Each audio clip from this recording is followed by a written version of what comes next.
Hey, what's going on, guys? Welcome back to another video. Appreciate you for coming back again. Today's just going to be a super simple, pretty straightforward video. What we're doing today is just reinforcing our clutch system with the AIM VP SDR Max. Now this comes in light or max, and that's just going to depend on your bike, how much torque and horsepower you're putting out. And all this is going to do is reinforce our clutch to bring it in a little bit tighter to prevent slipping. I picked this up from American Motors company. Great company to order from. Their prices are always hard to beat, honestly. I'll link them in the description for their shop. I paid $333 out the door. And they're doing a fall sale right now, actually. So free shipping in the US, I believe.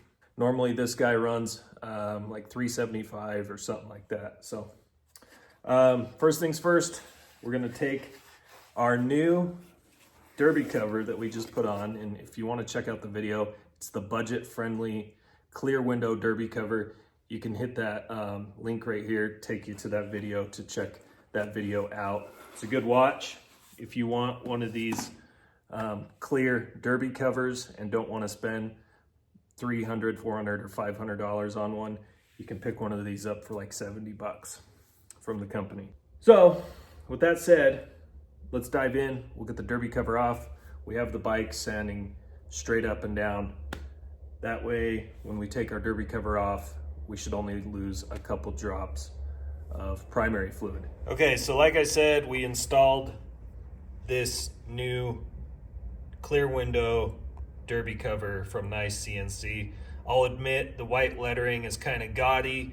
Not a huge fan of the lettering, but if you watch the other video, you'll see that you can take this outer ring off and then take it somewhere and have it powder coated. If you got a powder coat guy, that'll do it for next to nothing. You're still saving yourself a bunch of money by buying this. Let's get our derby cover off and then we can get the pressure plate installed. Like I said, I got the bike on the trusty old brick to keep it straight up and down. That way we're not dumping all of our primary fluid out when we take the derby cover off. So the way this variable pressure clutch works is it's creating higher clamping pressure between 3,000 and 4,000 RPM, which is definitely a necessity when you're running higher than stock power levels, especially when you're running high torque to that rear wheel. I mean, you don't want your clutch slipping, which is bound to happen when you're running much higher torque and horsepower, any stock component. Anytime you create more horsepower and torque with aftermarket stuff, you're going to create weaker spots in your driveline. All right, so the first thing we're going to want to do is in the box, we'll take our variable pressure clutch out. And then it comes with a couple things. It comes with this little plate. So in the box, you got your variable pressure clutch, obviously, and then you have this little goodie bag that's got this little plate and then 4 screws.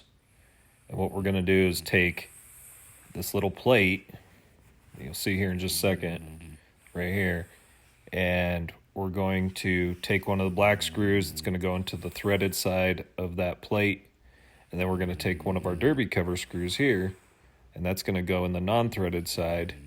And we're going to thread it into one of the holes in the primary case, or the derby cover case, I should say. And what's that's going to do is it's going to put pressure on our pressure plate in here. And that's going to keep it from backing out and causing the clutch plate to misalign during the removal of the spring retainer. Be sure to orient the tool in a way so that it does not interfere with the variable pressure clutch installation. as you can see here in just a little bit, the way I positioned mine, it needed to be canted more at an angle upwards instead of directly across, because when I was tightening down my bolts after we put the variable pressure clutch on, I was hitting this. Luckily, I had it torqued down enough to where it was held with enough force that that pressure plate did not move at all. So I was able to just kind of readjust it. I ended up editing that part out, but just bear in mind that when you're doing this part, to have this little bracket further up at an angle than what I have here. You're going to want it upwards towards the seat more instead of directly across, or it will get in the way when you're trying to tighten down those bolts after you put the new piece of hardware in. So now that that pressure plate is in place, we can remove the bolts and get this piece out. And those bolts, they're going to be 10 millimeter bolts. And we're going to want to take these off evenly. And one thing I should mention, so mine is a hydraulic clutch. With a cable clutch, you're going to have your jam nut threaded on here. I don't have that because mine's a cable clutch, or excuse me, mine's a hydraulic clutch. So I don't need to worry about that. But I'll post the instructions right here on the screen for you guys that are running the cable clutch. That way you can see what you need to do differently. But yeah, there's a little extra process, like 1 or 2 extra steps the cable clutch guys need to do that us hydraulic clutch guys don't need to do. So we're gonna just loosen these up kind of evenly as we go. You don't want to undo one entire side and then undo the other side. Kind of want to just go evenly on this. If you are running a cable clutch, you're going to want to jack up your back tire or your rear end to lift your back tire up off the ground and get your bike in 6th gear. That way there's less friction on the system when you're doing this.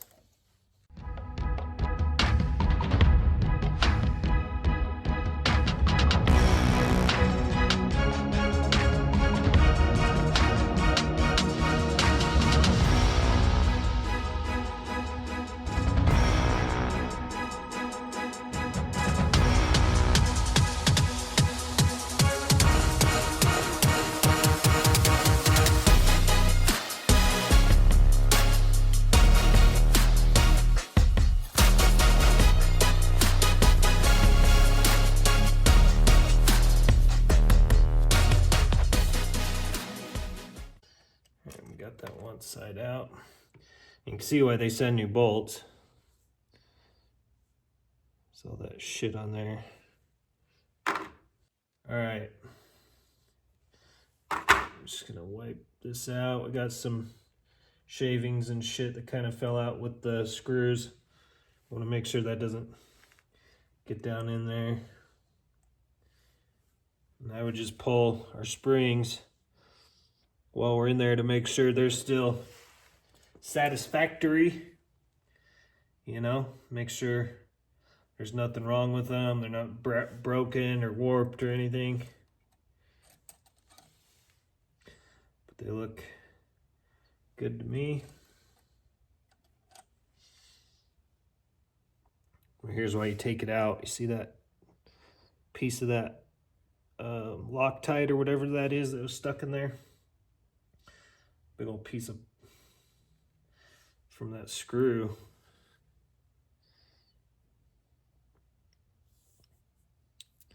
Yeah, that's the last thing you want is for that to get down there in your primary fluid reservoir. So I'll just slip our springs back in. So this is just gonna sit just like that. what that's going to do is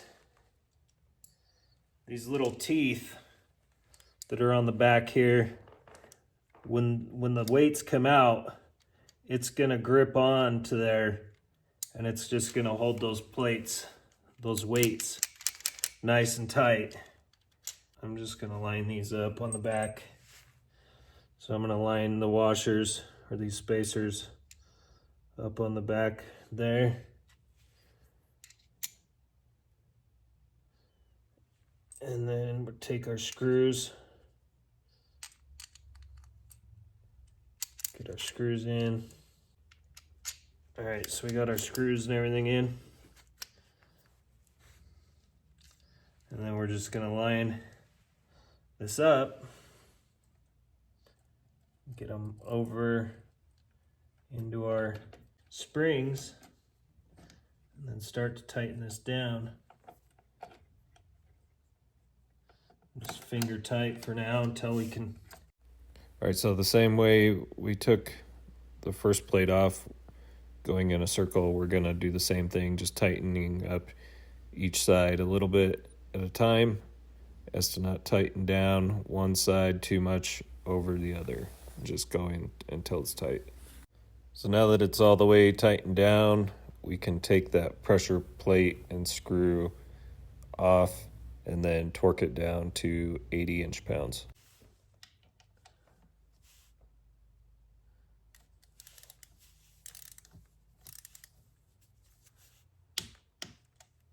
All it needs is one ugga-dugga, guys. You don't need to crank the shit out of it. Once it gives you that pop, that's when you know you're there. You ain't got to keep cranking on it.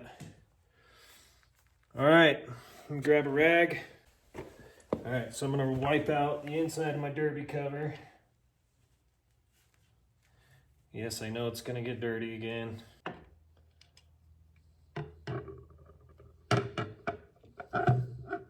Oh, make sure, like I said, our weights aren't bound up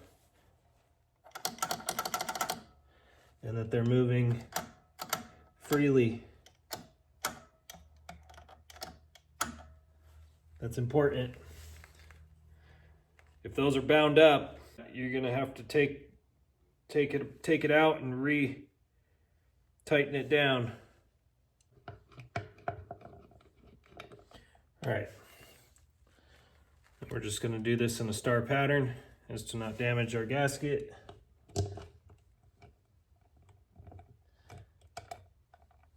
Just tighten this down.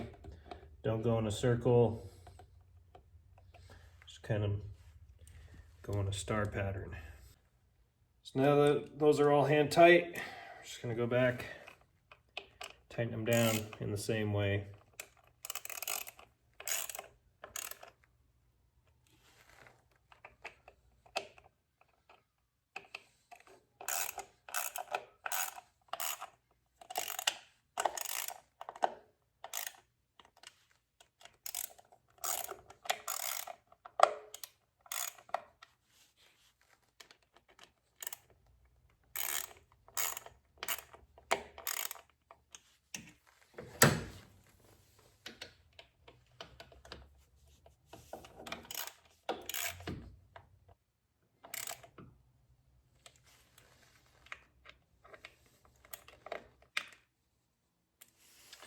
All right, guys, moment of truth.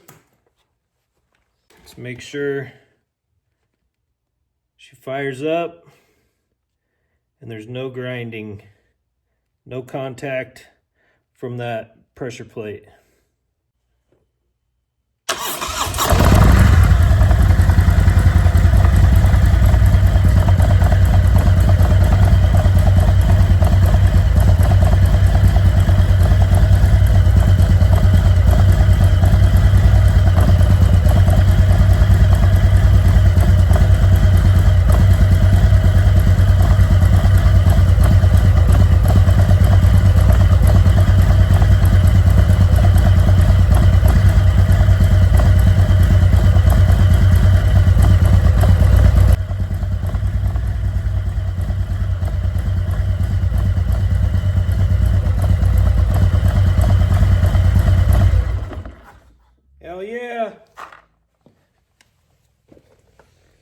Looks good. You can see the centrifugal force. It's moving so goddamn fast in there that it's hard to see. But as you can see, when it was spinning real quick, when you pull your clutch in, this whole area tends to open up, right? And slow. It like grabs the weights, pulls them in, or excuse me, pushes them back out and kind of slows, and it slows down when you pull that clutch in.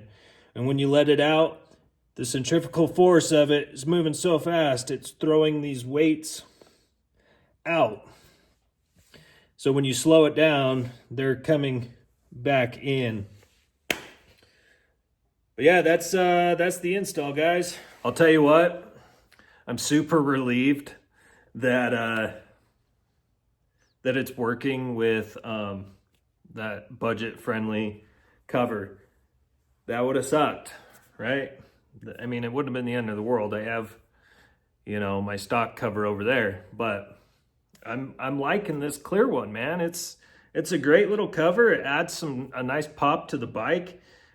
Having that clear window is kind of dope, and the anodized gold, like I said, it adds that nice pop to match the bike. But yeah, I'm super happy so overall with the cover, and now we have that that SDR VP Max pressure plate in there. So I'm gonna rip it around tomorrow and see if I can notice a noticeable difference with that Max clutch pressure plate in there. And yeah, we'll do a review, or a post review, I guess. We'll just do a follow-up, I should say, of how it felt and the difference, because I did notice with this higher torque cam and this build that my plates were starting, like my clutch was starting to slip in some gears, and especially in that earlier RPM range when I'm really ripping on it. So we'll see you guys soon. Watch for the follow-up video, because that's going to be coming in the next couple days. All right. From Utah, as always, much love. Take care of yourselves. Take care of each other. We'll see you on the next one. Peace out. Bye. I came from the mud. There's dirt on my hands.